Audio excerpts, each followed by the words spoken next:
When I found my bank statement burned in the trash and $55,000 missing from my savings on the morning of my wedding, I never imagined the theft would come from inside my own home.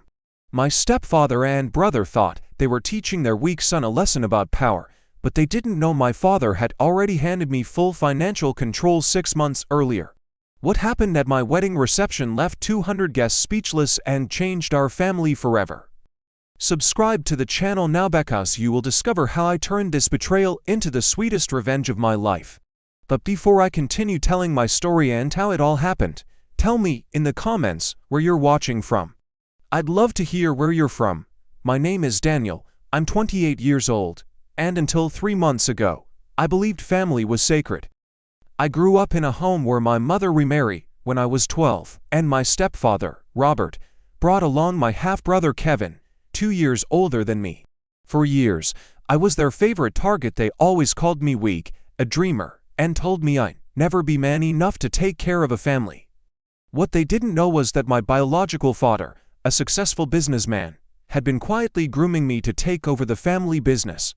While Robert and Kevin humiliated me at home, I spent my weekends learning about investing, business management, and financial strategy from my father. At 26, I met Sarah, the woman of my dreams. We decided to get married, and I had saved $55,000 over the years for our honeymoon and to start our life together. This money was in an account that only I had access to, or so I thought. On the morning of my wedding, June 15th, while getting ready, I decided to check my bank account to make a transfer to my honeymoon hotel. When I opened my bank app, my world fell apart. My balance was $0. $55,000 had simply disappeared. Desperate, I ran to my room to get the printed statements I always kept in a folder. The folder was empty. That's when I went down to the kitchen and saw something that would change everything. Burnt pieces of paper in the trash. They were my bank statements, still smoking. At that moment, I understood that this had been no ordinary robbery. Someone from within my own home had betrayed me on the most important day of my life. My hands trembled as I gathered the burned pieces of bank statements. Some parts were still legible, showing the transactions that drained my account. 3 transfers of $18,300 each, all made the previous morning, using my own digital signature. Someone had cloned my bank access. I ran to the family computer and opened the browsing history. There it was, accesses to my bank account made at 2 o'clock, 3 o'clock, and 4 a.m. from our home IP address. My heart sank when I saw that the last access had been made just 2 hours earlier, at 6 a.m. Daniel, are you ready? The guests are already arriving at the church. My mother shouted from the living room. I could barely breathe. How was I going to tell Sarah our money was gone? How was I going to explain to the 200 guests that I couldn't afford the party I promised? That's when I heard laughter coming from Kevin's room. I walked over and put my ear to the door. The idiot won't even understand until after the honeymoon, Kevin said. By the time he gets back, we'll have already invested everything in expanding the shop. Perfect, Robert's voice reply. He's always been too soft. It's time he learned how the real world works. This money will be much more useful to us. What if he finds out? Kevin asked. What's he going to do? Call the police on his own family? He doesn't have the guts, Robert laughed. Besides, technically the money is still in the family. We're just reallocating it to whoever knows how to use it best. I felt my blood boil. Years of humiliation, of being called weak, of being treated like a second-class citizen in my own home, all culminating in this supreme betrayal. But then I remembered something they didn't know. 6 months earlier, my father had called me into an office meeting. He had been diagnosed with heart disease and, as a precaution, decided to transfer controlling interest in all the family businesses to me. Daniel, he had said, you are smarter than you look. Robert always thought you were weak, but I see determination in you. It's time for you to take control. At that moment, I became a 78% owner of a holding company valued at $12 million, including the workshop where Robert worked as manager, without knowing that he now worked for me. Robert and Kevin had just stolen $55,000 from the rightful owner of everything they valued most in life. The irony was delicious, but revenge would be even better. I took a deep breath and closed my eyes. For years, I dreamed of the moment I could show Robert and Kevin who I truly was. I never imagined it would be on my wedding day, and I never imagined it would be because of such a lowly betrayal. I went back to my room and called my dad. Dad, I need to activate the holding company's control today. Robert and Kevin stole it from me. He was silent for a few seconds. What happened, son? I told him everything. The missing money, the conversations I'd overheard, the burned statements. My father sighed heavily. Daniel, you have all the power you need in your hands. The documents are all in the office safe, but think about it, once you use this power, there's no going back.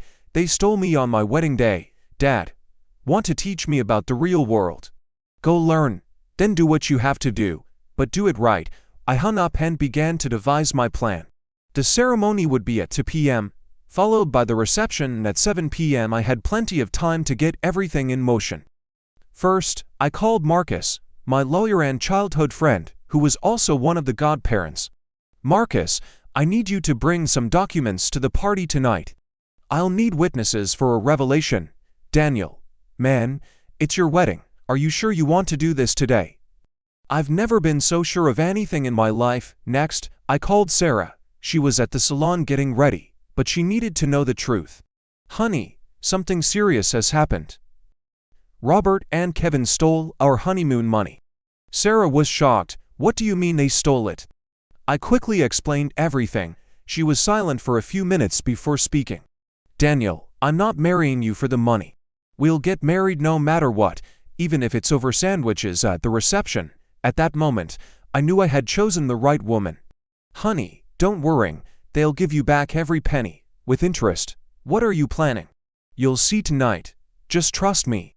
The third call was to James, the holding company's accountant. James, I need you at my wedding reception today. Bring the workshop balance sheets for the last 2 years and Robert Morrison's employment contracts, of course, Mr. Daniel. May I ask why? Today Robert and Kevin will find out who really rules his family. I put away my phone and looked in the mirror. The man staring back at me was no longer the weak son they knew. He owned everything they valued. The church was beautiful. Sarah walked down the aisle radiant, and for a few minutes I was able to forget all the betrayal of the morning. She was perfect, and our vows were sincere and moving. When we kissed as husband and wife, I felt a mixture of genuine happiness and anticipation for the revenge that was to come. During the ceremony, I watched Robert and Kevin in the front row. They looked pleased with themselves, whispering and giggling softly. Robert even winked at me, and our eyes met, probably thinking he was being paternal. If only they knew they were laughing in their own boss's face. After the ceremony, at the cocktail hour before dinner, Kevin approached me. Congratulations, bro. You're finally a man, he said, patting my shoulder with exaggerated force. I hope you saved well for the honeymoon, huh? The irony was so absurd that I almost laughed in his face. You got it, Kevin. I've got it all planned out. That's great, because married life is expensive, you know? You'll need to learn to be smarter with money. He exchanged glances with Robert, who was standing a few feet away. Funny you should talk about being smart with money, I replied calmly. By the way, how's the shop going? Oh, it's going well. Robert is thinking about expanding, investing in new equipment. Maybe even opening a branch. Kevin smiled, clearly referring to my $55,000. Expansion requires a lot of capital, I commented. I hope you have that cash in hand. Robert joined the conversation. Daniel, son, you're still very naive about business. Sometimes you have to make tough decisions, you know? Seize opportunities when they come. I understand completely, I reply. By the way, Robert, I need to talk to you and Kevin later. About opportunities, sure, but today is your special day. Let's leave business for later. He had no idea how special this day would be. During dinner, Marcus discreetly handed me an envelope. It's all here, just like you asked. James, the accountant, had also arrived and was sitting at a table in the back of the room with a folder full of documents. Sarah squeezed my hand under the table. Are you sure you want to do this? They chose their moment, I whispered back. They stole my money on the morning of my wedding. Now they're going to pay the price, then I'm with you. I lifted my champagne glass and tapped the side with a spoon. The room fell silent. Dear family and friends, thank you for being here to celebrate with us. But before we cut the cake, I need to make a special announcement. Robert and Kevin looked at me curiously, still smiling. They had no idea what was coming. The room was completely silent. 200 people stared at me expectantly, glasses raised, awaiting a traditional toast of gratitude. Robert and Kevin smiled proudly at the head table, probably thinking I was finally showing some maturity. As many of you know, I grew up in an interesting family. I learned a lot about character, about trust, about what family means. A few people nodded, smiling. Sarah squeezed my hand tighter. This morning, on my wedding day, something happened that changed my perspective on these lessons. My voice grew more serious. Someone very close to me decided to teach me a lesson about the real world. Robert's smile began to falter. Kevin frowned. $55,000 disappeared from my bank account overnight. All the money Sarah and I saved for our honeymoon is gone. A murmur ran through the hall. People began to whisper among themselves. I found my bank statements burned in the trash this morning. Someone had cloned my bank account and made 3 transfers in the middle of the night. Robert was pale now. Kevin looked around nervously, but the most interesting thing wasn't the robbery itself. I continued, my voice growing stronger. It was finding out who the thieves were. Daniel ... Robert started to get up, but I cut him off. Robert Morrison and Kevin Morrison, I announced clearly, stole $55,000 from my account to invest in expanding the shop where Robert works. The room erupted in gasps of shock. People turned to look at Robert and Kevin, who were red with anger and embarrassment. That's a lie, Kevin shouted. You're crazy, really. I motioned to James, who stood up with his briefcase. James here is an accountant. He has the auto shop's account statements. Do you want him to show you where the $55,000 that disappeared from my account last night went? Robert tried to interrupt. Daniel, you're making an unnecessary fuss. We can work this out as a family, in private, as a family. I laughed out loud. You chose to do this on the morning of my wedding. You chose to burn my bank statements in my own home. You chose to rob me on the most important day of my life. Now face the public consequences. Uncle George, my mother's brother, stood up indignantly. Robert, is this true? My mother had her hands on her face, crying in shame. But here comes the most interesting part of the story, I continued, smiling for the first time. Do you want to know why I'm so calm? Marcus stood up and started walking towards me with the envelope. Because there's something Robert and Kevin don't know about the shop where they work. Marcus stopped beside me and opened the envelope. The room was completely silent, even the children had stopped making noise. 6 months ago, I continued, my father called me into his office for a meeting. He had been diagnosed with heart problems and decided to take a precaution. I took the documents from Marcus. These are the Morrison Holdings ownership transfer papers, signed 6 months ago. Robert went white as a sheet. He knew what was coming. Morrison Holdings owns 100% of Morrison's Garage, where Robert has worked as a manager for 8 years. I looked directly at him. Robert, do you want to tell everyone who the new owner of the garage is? Daniel, stop it, he whispered, but his voice was shaky. I own 78% of Morrison Holdings, I announced to the room. That means Robert Morrison and Kevin Morrison stole $55,000 from their own boss. The room exploded. People stood, shouting, pointing. Uncle George yelled, you robbed your own boss. Kevin tried to deny it. That's impossible. Daniel is just another employee. James, I called the accountant. Can you show Kevin who signs his employment contracts? James opened his briefcase and pulled out documents. Kevin Morrison, hired in January as a junior mechanic. Contract signed by Daniel Morrison, majority owner. Aunt Clara shouted, you are thieves. At your own son's wedding, my mother was sobbing. Robert, tell me this isn't true. Tell me you didn't do this. Robert tried one last card. Daniel, you don't understand. It was a loan. We were going to pay it back with interest. A loan. I laughed out loud. Is burning my bank statement standard procedure for loans? Kevin was desperate now. We can give you your money back. It was just a misunderstanding. Too late, I replied coldly. You've had all morning to confess. You'd rather leave me desperate in my marriage, thinking I'd never find out. Sarah stood up beside me. You tried to ruin our wedding out of greed. And now, I continued, I'm going to use my power as the owner of the shop to make some business decisions. Robert was shaking.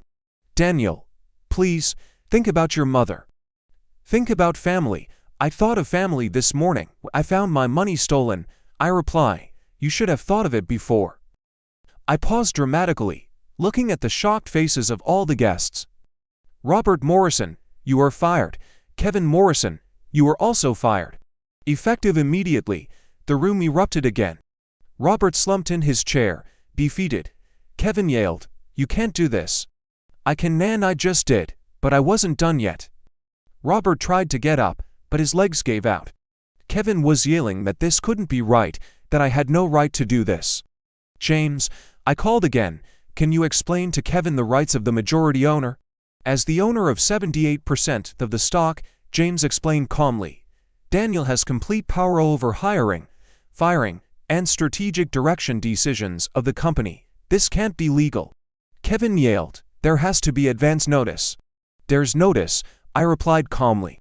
For just cause, robbery qualifies as just cause. Cousin Nana shouted from the back of the room, call the police. They are criminals, that won't be necessary, he said, raising his hand. Because they'll voluntarily return every penny. Robert finally found his voice. Daniel, son, we can talk about this. In private, it doesn't have to be this way, son. He laughed bitterly. You call me son after stealing from me? After years of calling me weak, useless, a dreamer?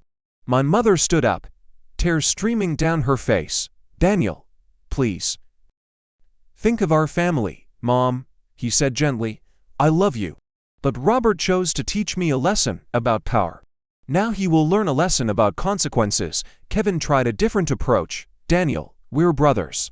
Family doesn't do that to family. Family doesn't steal from family either. Sarah answered for me, her voice as sharp as ice. You have two options, I announced to the entire salon. 1. You return the $55,000 by Monday and never set foot in the garage again. 2. I file a theft report, and you explain to the police how you managed to clone my digital signature. The silence was absolute. 200 people watched the disintegration of a family in real time. Robert whispered, we don't have $55,000 to pay back right now, then sell the imported car you bought last month. I replied mercilessly. Sell Kevin's new motorcycle, take out a loan. You're creative when it comes to stealing, be creative when it comes to returning. What about the workshop? Kevin asked desperately. It's our livelihood. They should have thought of that before, I replied coldly. The shop will continue to operate. I will hire honest people. The church pastor, who had officiated the ceremony, stood up. Daniel, I know you are hurt, but forgiveness ... double quotes pastor. I interrupted respectfully. They didn't ask for forgiveness. They asked to hide the crime. There's a difference. I looked around the room, seeing faces of relatives and friends mixed with shock, indignation, and even admiration. Does anyone else have any lessons about power to teach me? Silence was my answer. Revenge was complete, but the night was not over yet. Robert and Kevin slowly stood up, defeated and humiliated in front of all our family and friends. The shop was literally all they had. Robert had worked there for 8 years, building his reputation, and Kevin had started working there straight out of high school. Daniel, Robert made one last attempt. If you give us a chance, we promise that ... promises. I cut him off. You promised to teach me about the real world. Mission accomplished. My mother came closer, grabbing my arm. Son, please, Robert made a terrible mistake, but he's my husband. Kevin is your brother. Mom, did you know? I asked directly. She shook her head, crying. I swear I didn't know anything. I believed her. My mother was always honest, sometimes to a fault. Then you have nothing to do with it, he said gently. But they both chose this path. Kevin tried one last car. What if we offered to work for free until we paid off the debt? Work for free for me after you robbed me? I laughed. You really think I trust you around my money? Uncle George yelled. You should be thankful he didn't call the police. Sarah squeezed my hand and whispered, Are you sure about this? Once you do this, there's no going back. I looked at Robert and Kevin, remembering all the years of humiliation, of being called weak, of having my masculinity constantly questioned. I remembered the cruel laughter, the derogatory comments, the way they treated me like a second-class citizen in my own home. I'm absolutely sure, I replied. Very well, he said loudly to the entire room. Robert and Kevin have until Monday at 5 p.m. to return the $55,000. If they don't, I'll file a police report on Tuesday morning. What about the workshop? Kevin asked one last time. The shop will have new employees on Tuesday, I replied. Honest employees. Robert finally understood that there was no negotiation. He took Kevin by the arm. Let's go. No, he said firmly. You're not leaving. You're staying until the end of the party. They looked at me confused. You want to look like a normal family, then stay and act like a normal family. Smile for the photos, say hello to the guests. Face the consequences of your choice. The psychological cruelty was intentional. They would have to spend the next 3 hours pretending to be normal while everyone knew they were thieves. Sarah whispered, You're crueler than I imagined. I learned from the best, I replied. Looking at Robert and Kevin, the party continued, but the atmosphere was never the same. 3 months have passed since that unforgettable night. Robert and Kevin managed to repay the $55,000 by selling everything of value they owned, including their cars, and borrowing from relatives. They missed the deadline by just 2 hours. The shop is thriving under new management. I hired 2 experienced and honest mechanics, and productivity increased 40% in just 2 months. I discovered that Robert had been embezzling small amounts for years. My audit revealed nearly $30,000 in phantom costs that disappear when he left.